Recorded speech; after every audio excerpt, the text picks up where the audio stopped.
What is up, everybody? Welcome back to another video. In today's video, we are back with another episode of Lions Latest, going through the latest Detroit Lions news. And today, we are here to dive into some of the latest injury updates that we have heading into the final week of the season. Speaking of the final week of the season, we're also going to update the playoff picture. What is the outlook for the Detroit Lions? It feels like we have a pretty easy idea of where we're going to end up in the playoffs, but it's also weird. It's a weird feeling. It's a real calmness heading into the final week of the season. That's usually not the case for me personally as a Lions fan. But now here we are. It's a real calmness because you kind of know where you're going to end up in the playoffs. There's a possibility that the Lions could move up in their seeding. However, at worst, they're going to be the number 3 seed, and they're going to get a home playoff game in the first round of the playoffs. So it's a weird feeling. It really is. I mean, the Vikings are playing for something this weekend. Their odds, while they're much smaller after losing to Green Bay, they need a lot of things to shake their way, and they need to beat the Lions. They're still alive for a playoff spot, but the Lions, I mean, at worst being the 3 seed, it feels kind of good. It's weird. It's a very weird feeling. We're also going to talk about a roster move that was made to accommodate some of these injury updates. And finally, we'll talk about kind of that 2-point conversion a little bit, but specifically, I have a clip that I want to show from a Bleacher Report stream that I did on Monday.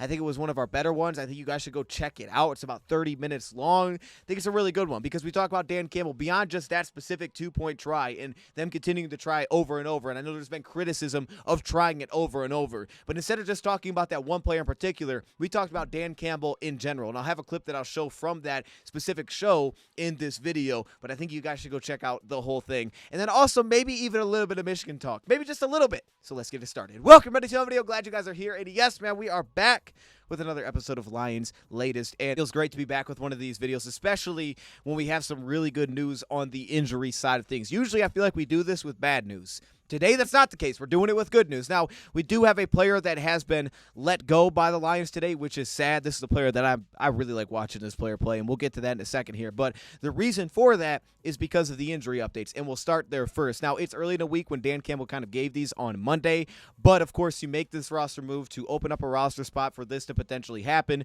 We know that the Lions signed Michael Badgley to the 53-man roster, so they already made that move. It's with Duce and McNeill, two guys that Dan Campbell seems to be optimistic could return in some fashion this weekend against the Vikings to get ready for the playoffs. Now, first off, McNeill, that would be kind of shocking. He was out with a knee sprain, but was put on IR December 5th. I believe it was December 5th. And he had, of course, missed at least 4 games. He has now missed 4 games. So this would be a very fast return if Aleem could play, because essentially he'd be now getting back onto the practice report for the first time and returning at the very beginning of that 21-day window, which usually we see guys take, all 3 weeks.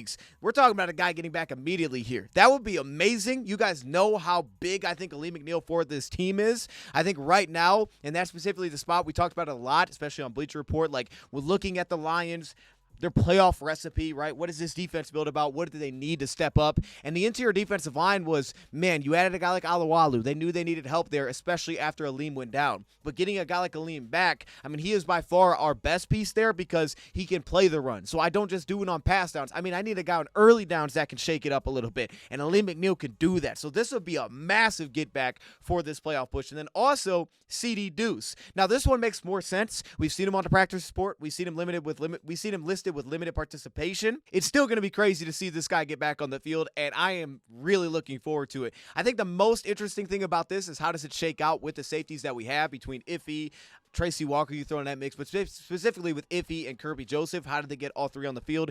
Yes, there are 3 safety packages that you can run, but the offense kind of has to dictate that to a point. You can't just run 3 safety packages all the time, and with that, it's going to be interesting to see how the Lions do it. I think Iffy's going to be a hard guy for the Lions to take off the field consistently with the way that he's played. Again, I haven't got to the All-22 of this game yet, but man, he's been huge for us. The versatility that he adds, the blitzing presence that he adds, then also they really like his flexibility to step down and play man coverage. Though he hasn't been great on receivers, they like him on tight ends, and they play into that flexibility. I also think it really frees up and makes Kirby Joseph's role very clear-cut, and we know the kind of ball hawk that he is when he's able to play as a single high safety and just lurk. Now you throw Duce into that mix, and what's great about Duce, and it's an awesome problem to have, but you could look at a scenario where you have him and Iffy both on the field because, well, yes, Kirby is that ball hawk in the back end. So is CD Duce. And I thought he looked better at safety than nickel corner when we originally signed him. So I kind of changed my tune and I was like, you know what? I kind of like this dude at safety. And because Brian Branch took off so fast, it was like, oh, okay, let's just leave him at safety. A guy that had 6 interceptions and he didn't even play a full season this last year. So it's going to be a really interesting problem to kind of shake out for the Lions. At very least, it gives you some depth also with the slot cornerback position, knowing that, hey, we can just slide CD there if we ever needed to, and we could have Iffy and Kirby start. So it gives you a lot of flexibility. There is a 3 safety presence where if you're in those spots where you can play kind of that package defensively, then you have a spot where maybe Iffy can roll down, play the tight end. You can play 2 deep safeties between CD and Iffy, and you have 2 of the better ball hawks, and that's what the Lions need. It's one thing that they have missed recently up until really the Minnesota Vikings game was creating turnovers. It was the one thing that they were off on this year was being able to force them. They were near the bottom of the league. All of a sudden, they'll start to kind of come along. Kirby had 2 interceptions in that game. We also saw Iffy sealed a deal. Iffy now had another one against Dallas. So those are starting to come along, and a lot of it's been to that safety position. And all CD Duce does to that is add to it because he's another ball hawk that just lurks, and he'll play out of his zone. He'll make plays on the football. So I'm pumped to see this guy back. And just as a side note, CD, don't forget that his flexibility, specifically to go cover receivers and tight ends, specifically if he's not completely outsized, could be a real big value. I know we think as Iffy as he has to be that piece, but while Iffy has struggled on receivers, CD has a lot of experience doing that from the slot. And if you watch him, his ability to play the ball through a receiver, like his ability to play tight ends, weirdly enough, CD could actually kind of become that guy where he could fit with Kirby and Iffy because of that flexibility, but he could become that matchup piece depending on who we're playing, where you trust him a little bit more to man down and let the other guys play a little bit more free. I wouldn't overlook that aspect just because of his size. Plus, alone, just the energy that he brings, that he fought to get back, I respect that, man. That is awesome. I'm super pumped to see that. Now, he didn't seem as optimistic that a guy like James Houston would be returning this week, and I guess that's understandable, but it does stink. I don't know if we see him at some point in the playoffs. Maybe we do, maybe we don't, but if he doesn't play this week, I don't know if we see him. I think, honestly, if he got healthy, by the time it was the playoffs and he was able to get activated and he was able to just play some snaps, I don't think you need a ramp-up game necessarily to do that. You would just kind of put him in spots, in a role. You'd see it in practice. You'd be like, all right, he's good enough to get some snaps. You have Bruce Irvin, of course, on the practice squad, as well as Tyson Alualu. Maybe that is a guy that whenever he gets healthy, you just say, hey, let's give him some specific snaps, specifically if you're doing it only on passing downs early, because now you can kind of simplify his role and just be like, dude, just go rush the quarterback. So, yeah, I mean, look, I'm not counting out his return at some point. I know James Houston was kind of optimistic about that a little bit ago, but right now it doesn't seem like he's going to play on Sunday against the Vikings, which does stink. Now, with this being said, the unfortunate side of this, of course, is players getting let go. And I really hate this because, man, I really like watching this player. I love the energy that he brings. Speaking of energy, I loved this dude for Detroit. I mean, he was awesome last season. He was big time in key games for us.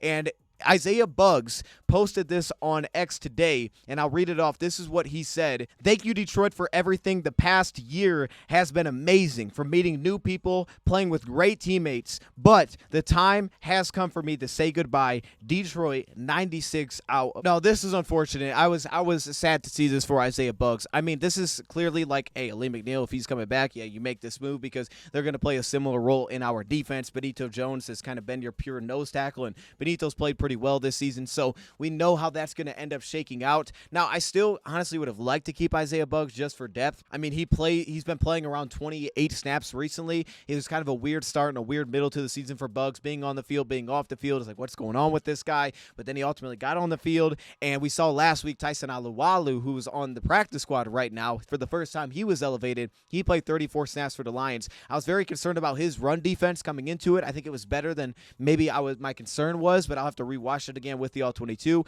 However, I know that guy can get some pass rush, and it seems like the Lions may feel pretty good about what Alualu added, so they're going to kind of roll with that as some depth. Of course, they also have pieces like Levi that can back up in Lee McNeill, though he hasn't played a ton this season. Also, John Kaminsky has given us some flexibility, so even at times, you don't love it, but he's actually on early down, still played in the interior at times, so maybe they're looking at that as well. And as always, I want to give a shout out to our partner, not only for today, but also for the NFL season. That is BetUS, man. If you are into sports betting, betting, this is the place to be. Use that top link in the description. You deposit at least $100. You get a 125% match up to $2,500. So whether you're into sports betting or also maybe you're into casino games, this is the spot. You can see some of the pop-ups they have here at the bottom. Now, a couple things that I want to showcase. First off, here, for example, they have futures betting on here, like who's going to win the NFC. I just love this, so I want to point it out. Detroit at plus 800. I absolutely love this value right now. We're being slept on after losing to Dallas. I think it actually showed a lot of good, in my opinion. The path is there for a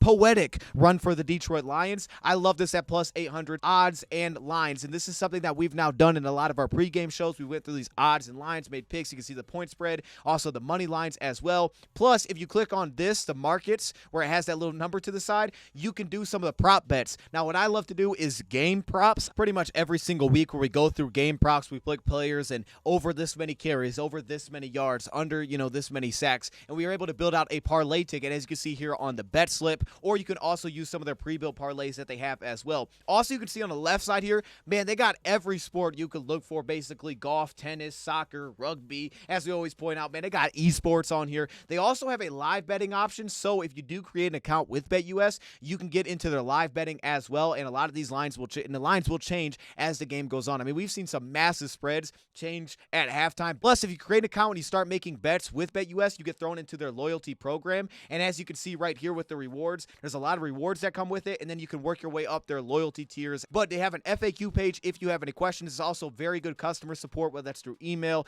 whatever works for you. Very easy customer support. They've reached out to me once I immediately signed up to make sure that I didn't miss out on certain bonuses. And speaking of bonuses, how about their promotions tab? If you are going to sign up with BetUS, use that top link, but you can also check out this page. As you can see, whether it's a re-up or a first-time sign-up with BetUS, there is a lot of options on here to land some really good deals. And then finally, of course, like I said, the casino side of things. So if you're into some of the casino games, maybe you want to do some of the blackjack, the roulette games, here's the place to do that as well. You can see they have tons of options in their casino games. So utilize that top link in the description. Please $100, you get 125% match. Now let's get back to the video. Now, this is kind of just on a side note, but I do just want to give it some love. Romeo Okwara, I mean, look, he's not playing many snaps by any means, but last week against Dallas when he was out there, I was like, whoa, he's playing the run really well. And now we've seen it for a few weeks in a row with limited snaps. Pass rush is kind of coming along. The run defense has really been there, to be honest, all season. He's been a presence, an edge setter when the Lions have wanted kind of a guy that could set the edge a little bit. He's been a guy the Lions have looked to a lot of times this season.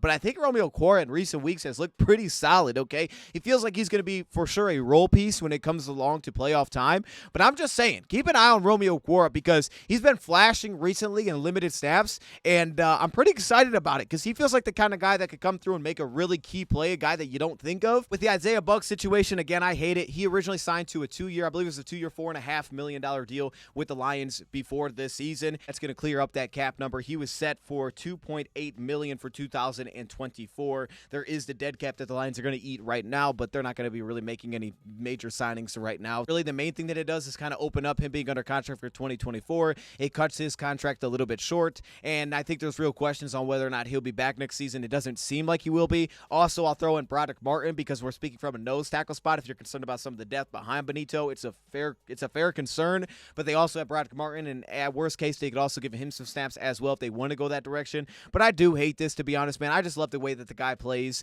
I love the way that he utilizes his hands. I like how he plays at the point of attack. He's not an elite pass rusher by any means, but he can get early wins, and that's why I love watching Isaiah Buggs. And it's not perfect. We pointed out plays where he's gotten blown off the football. You understand that, but I'm just a fan of Isaiah Buggs, so wishing him the best going forward. I hate to see it kind of end like this, but when you have players returning, this is kind of the way that it goes, and it's really just the same position with the McNeil. Quick little side note, and I'm just throwing this out there because I don't really understand the situation. I'm going to be honest. Jason Cabinda, Dan Campbell also brought up potentially trying to get Cabinda out there this week, and I'm kind of confused on this because Jason Cabinda was waived by the Lions. I didn't hear of anyone claiming Jason Cabinda, so I believe that he is now converted into a free agent, though even on the free agent list, I haven't been able to find him listed as a free agent. He's not listed on the Lions roster or practice squad. I haven't heard anything of him being signed back anywhere, so I don't really know what's going on with Jason Cabinda. I think he's a free agent, But the way that Dan Campbell said it on Monday, I could be just completely missing something here, but I think he's a free agent. He was like trying to get Cabinda back, and I'm like, wait a minute, how are you going to get Cabinda back? He's not even on the team. So I don't know. Are they going to re-sign Cabinda? Are they going to try to add him to the practice squad or something? Like maybe he gets added to the practice squad and elevated. Well, that question has been answered. Here, Jason Cabinda has been signed to the practice squad, so now they'll have the opportunity to elevate him off the practice squad if they don't want to take that roster spot. So Jason Cabinda's back. Welcome back. They do have an Anthony Fursker. They have one roster spot open right now with Isaiah Buggs being let go, and then of course it seems like McNeill will fill that spot. They also have Anthony Fursker, the tight end, who is filling a roster spot. Maybe the Lions utilize a player like that to let him go to open up the spot for a CD Duce. I also want to talk about just really quickly kind of what the playoff picture is looking like for the Lions heading into this final week. It's honestly pretty simple to kind of sum up. The Lions currently sit in the 3 seed and they can't fall to the 4 seed. Obviously, they've already won the division, so they can't fall to a wild card spot, which means that whether or not the Lions win or lose, they're at very worst going to be the 3 seed against Minnesota. So you may be asking yourself, well, should they rest people? Now, Dan Campbell already told us he's not resting anybody. And to be honest, to what we're about to talk about next, knowing that, I'm assuming he's not going to rest anybody. They're going to be playing their starters because there is a chance that they could actually move up to the 2 seed. They can't get the 1 seed now because San Francisco, with all those tiebreakers, is going to sit there regardless of what they do this weekend. That's why the Cowboys loss was so unfortunate the way that shook out. But if in a crazy scenario, if Dallas went to Washington and lost and Philly lost at Giants, which the Philly one honestly kind of seems possible with how they've been playing.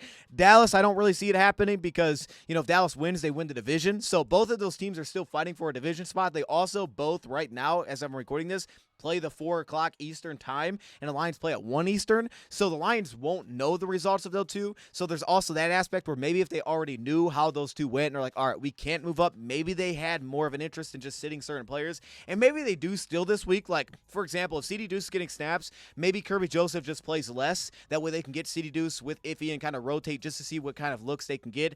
That would make sense for this game to kind of do that. It felt like last week with Alualu and Irvin, they kind of want to see where those guys were at. They felt good about Alualu, so they let go of Isaiah Buggs. So we may get a sense of that specifically at like the safety position of like, okay, they feel good here. But as Dan Campbell says, like if you're going to play the quarterback, he's playing the offensive line because he wants the guys out there to protect him. And it seems like the Lions are probably going to play their starters because there is a possibility of getting to that 2 seed. But it seems very unlikely. They're probably going to end up as a 3 seed, and it's also probably going to end up with either Green Bay or the LA Rams playing us in the first round.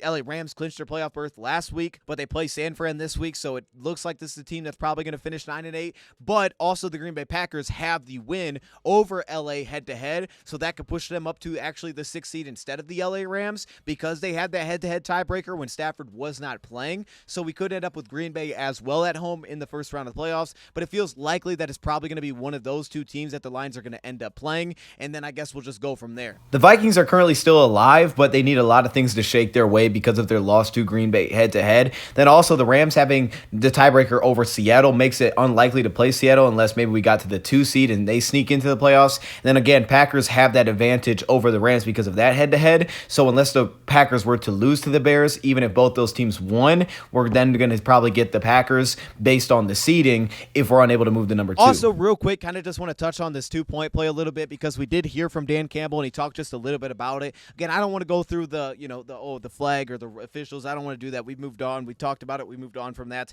But I do want to say with this 2-point conversion play, Dan Campbell did kind of address it. Now, I haven't seen the All-22 version, so I can't see everything. I really am waiting for that. However, Dan Campbell did say that the design of this play, and I think he kind of just explained why it was kind of incomplete, basically, why the timing was a little bit off and maybe it felt a little bit rushed. He said with the play design, it wasn't designed to immediately go to James Mitchell, which the ball did into the flat, and we know that it was low, was incomplete, wasn't able to get in. Even if you'd have caught it, I don't know that he would have actually got into the end zone because J-Ron Curse was stepping down. It was probably going to keep him short, but we'll see on that. However, as Dan Campbell pointed out, the design of the play was actually to create a rub with Sam Laporta, and it was hoping that Sam Laporta was going to pop open instead of James Mitchell. But because of the coverage that they ended up playing, they played a specific coverage where it wasn't Sam Laporta that popped. Instead, it was going to be James Mitchell. So for Jared Goff, he was waiting for Laporta to pop. As Dan Campbell said, he then realized, like, oh, this ball has to go to James Mitchell because of what they're doing defensively, and that's where I think he talks a little bit about the timing kind of being off a little bit there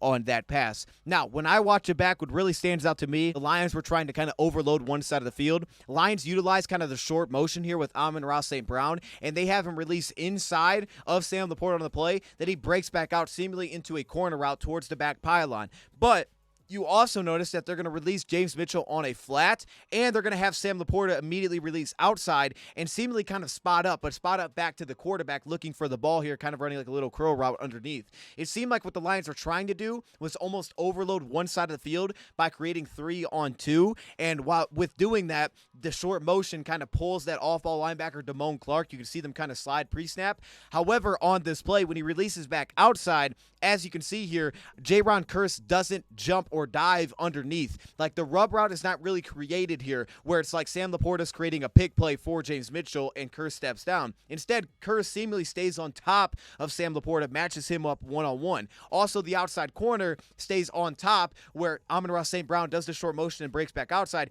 He stays outside of it. So now that off-ball linebacker, instead of staying inside, he starts to float outside. So it essentially kind of covers up Sam Laporta, where it was like, hey, the safety sees James Mitchell go into the flat, and you understand that you don't have help to the inside because he utilized the motion to the inside, then he break it back outside. Now you can kind of spot up Laporta, and if the safety fights through and tries to dive underneath, Laporta's going to be sitting there in the end zone. You're going to have some room between him and the linebacker to catch a touchdown. However, on the play, Kearse kind of just sticks with the tight end. So as Goff is kind of waiting for that to clear out, it doesn't, because he stays on top. The corner takes St. Brown in the corner, and the linebacker on the play ultimately ends up sliding that direction on the snap because he doesn't have one that he's directly matched up with on the play. So he kind of brackets it in. So then Goff realized, like, this is not going to open for Laporta. I got to throw this thing underneath. And you're now hoping for that catch and run where almost Laporta is kind of like blocking out Jaron Kearse, and that he's going to be able to fall into the end zone. So it was kind of a look thing that Dan Campbell described. Now, specifically about the decision to continue to try 2-point conversions over and over, we did a full episode over there on Bleacher Report. You guys can go check it out. If you go to the Detroit Lions on Bleacher Report and you scroll down a little bit, you can find it over there.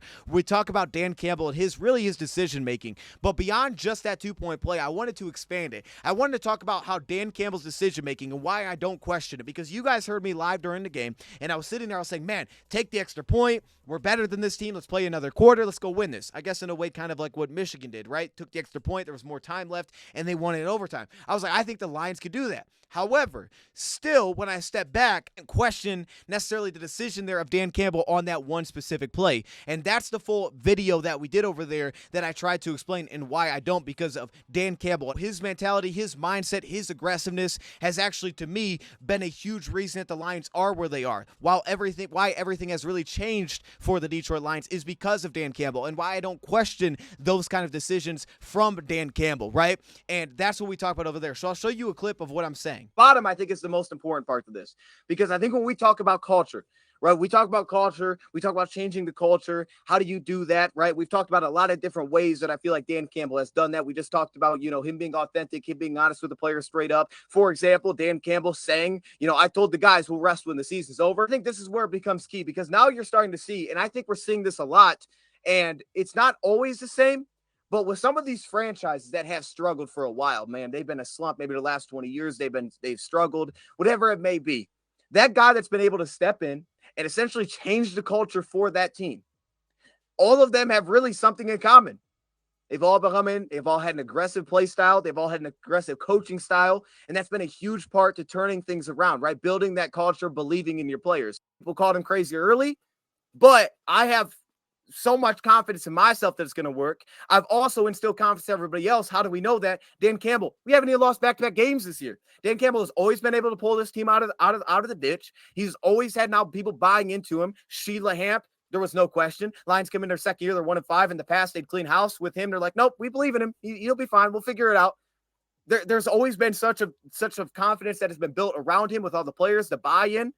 And at the same time, I think that stems back to he believes in himself, but he also believes in his teams and his coaches. And because of that, it kind of trickles down to everybody else. But there's also a backstory to this in terms of other coaches that have pulled these franchises that have struggled kind of out of the ditch, have also had the same kind of mindset of, man, we got to be aggressive. I'm going to believe in you guys. You guys are going to go make this thing happen. And I think that's what Dan Campbell's brought. So I don't question his mindset. Moving on from that, the last thing that I want to do is this is off topic, so if you're not a Michigan fan, you don't have to listen, but you can. All right. I just want to say this. First off, I just want to give Jim Harbaugh some dang flowers, okay? Because I know the video's not up anymore, and I wish it was. I think it was on our old channel before we became 2.0, but I did a video on Jim Harbaugh. It may have been on a different channel. I don't remember. I did a video on Jim Harbaugh years ago, years ago, right? When there was like, oh man, he should get fired. The people wanted him out of Michigan. I did it years ago. And I was defending Jim Harbaugh, and I was defending what he's done everywhere, and how he's turned around every program, and how Michigan was where they were before Jim Harbaugh came in, right? When this team with Brady Hoke had some struggles that they did, and it was like hard to watch Michigan because there was a lot of those Big Ten games now that you're like, I don't even want to watch. It's going to be a blowout. But then it was like, yo, I hope we get this one. Like, it was a whole different feel when you watch Michigan football. And now that Jim Harbaugh has done what he's done, won in the semifinals against Alabama, against Nick Saban, and that was an awesome game, by the way. I think he deserves some dang love, man. And as a Michigan fan myself, I want to sit here to do it because I have a platform to do it. It's been so long since I specifically talked about this person, because right now, a lot of people still want to bring up, oh man, the investigation, all the allegations, the way that he was suspended, and really for their 3 biggest games of the season, the time in which they did it before the Penn State game, for them to have Shromore step in, win those 3 football games, okay, win 3 of their biggest games of the regular season without him being there on the sideline, then to, of course, go and now win the Big Ten championship with Jim Harbaugh, which, that was kind of expected, and then win in the semifinals. This was massive for him, and I was so happy for him because of all this dang talk that makes absolutely no sense. To criticize Jim Harbaugh, though, they do the same thing with Bill Belichick. Like, is Bill Belichick not one of the greatest? Because at one point there was something that popped up at, hey, Spygate or Deflategate, Bill Belichick is still the GOAT for a lot of people out there. He's still a great head coach. And regardless of what people want to say about this, he went out there and proved that, man, look, you want to take this small sample and try to diminish what Jim Harbaugh has done, beating Ohio State 3 times. But in reality, what Harbaugh has done in Michigan is what he's done literally everywhere else. All right, obviously people, I don't know, man. I don't know if they're going to get along with him. Yeah, I get that, right? He doesn't last in places a long time, but hopefully he lasts in Michigan for a long time. This dude does this everywhere. And that's what I think needs to be acknowledged with this. And now that this has taken place, now that they've won this football game, and I'm so happy for him, this is something that just needs to be reminded. That this is not like oh man, now Jim Harbaugh's figured it out after this allegation. Now they start winning games. Like, no, he's done this everywhere. He did this at San Diego. Then he went out and did it at Stanford, turned around San Diego. Then he went to the NFL, a team that was in a rebuilding year, was like, oh, San Fran, they're going to rebuild now. No, how about 3 straight NFC championship games? How about a Super Bowl appearance? And then he goes to Michigan, and I can remember the first year as a Michigan fan, one of the games early in the year, like on BYU, right? We're playing these ranked teams, and I remember shutting them out, and it was like, what is happening right now? Like, it was such a fast turnaround. Michigan's winning having double-digit win seasons. Obviously, we had a bad COVID year, right? That was the worst year under Jim Harbaugh. We had a rough COVID season, okay? It was bad. It was a weird season. It was bad. And then all of a sudden, he gets his quarterback. And J.J. McCarthy, that 5-star quarterback that I can remember watching the videos of him in high school and just like, man, this could be fire. Wait till he gets to Michigan. And, man, shout out to him because, honestly, he's lived up to all of it. Like, when you have that much hype, it feels like a lot of times like, oh, this may not happen. But for Michigan going through, Jake Rudock, quarterbacks that they were rolling through there, the transfers that they would have come in, and it was like, all right, this is a really good team, but the quarterback was questionable. Yet John O'Corn, I remember stepping in one of those Ohio State games, and it was like, dude, what are we doing that quarterback here? Okay, they had multiple guys that's kind of rolling through dudes at quarterback trying to find that dude, and now they get McCarthy, and now here they are. They're winning all the big freaking games, and I love this for Harbaugh. And I also want to say that in this game in general, the way that they seemingly outcoached Alabama. All right, now we're not going to sit here and do a breakdown, but I'll tell you this, coming out of the gate, this Michigan offense looked completely different. The pre versus post snap looks that they gave in the first half, their rushing scheme, how diverse it was to open this game up, right? That was a question because it's like, I don't know if Michigan can be able to run the ball. They haven't ran that well recently. All of a sudden, they're out here against Bama running the football really well in the first half. Now, second half, it started to kind of pull back, but then you also talk about schematically, that's how they opened up the passing game. I love me some Kool-Aid McKinstry. I'd love for that dude to be a Detroit Lion,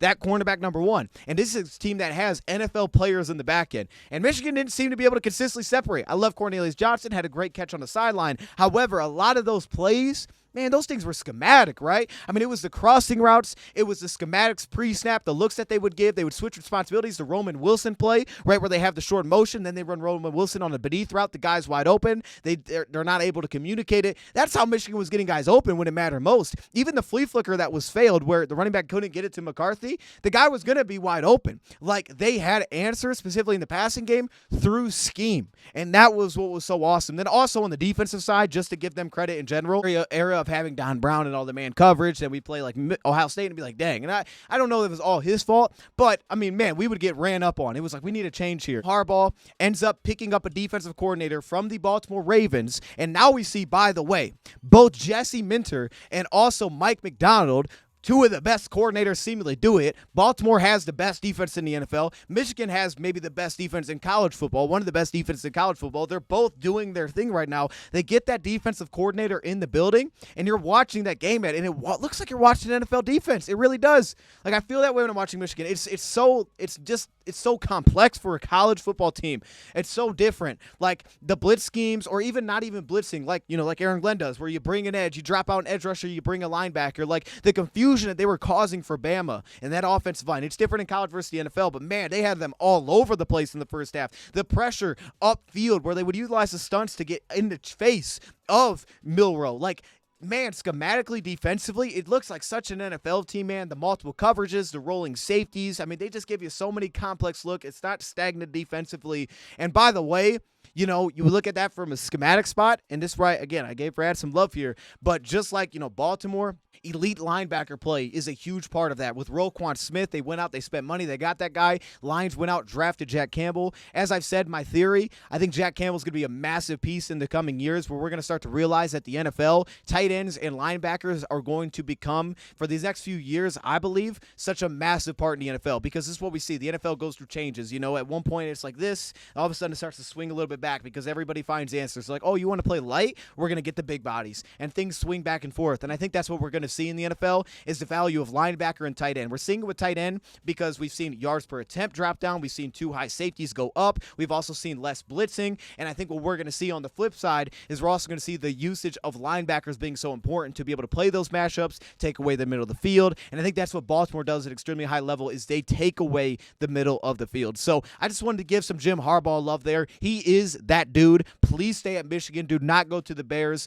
Stay at Michigan, all right? I don't want to have to dislike you. Stay at Michigan, please, all right? We love you in Michigan. He's handling business. I never talked about him over here, wanting him as the Lions head coach. Lions didn't go that direction. They got their dude, by the way. They got Dan Campbell. He's that dude. I'm glad he's here. But right now, this is perfect. Having Campbell in Detroit and Jim Harbaugh in Michigan, it's as good as it gets from a fan standpoint, as a fan of the Lions and Michigan, for the coaching spot. I'm just happy he's in Michigan. I just want to give him some love. So, and also, go Michigan. Let's go win this dang championship. I'm going to leave it right there, man. Let me know your thoughts in the comments below. Thank you, Pride, for watching. As always, don't miss out, man. We got College Football Playoff National Championship coming up next week. We got the NFL playoffs starting here soon, the final week. So maybe you want to get some final week NFL action. Click that top link for BetUS. Deposit at least $100. You get a 125% match up to $2,500, man. They supported us through this NFL season. So if you want to also support, that is a great way to do it. Shout out to BetUS, and I'll see y'all next time. I'm out.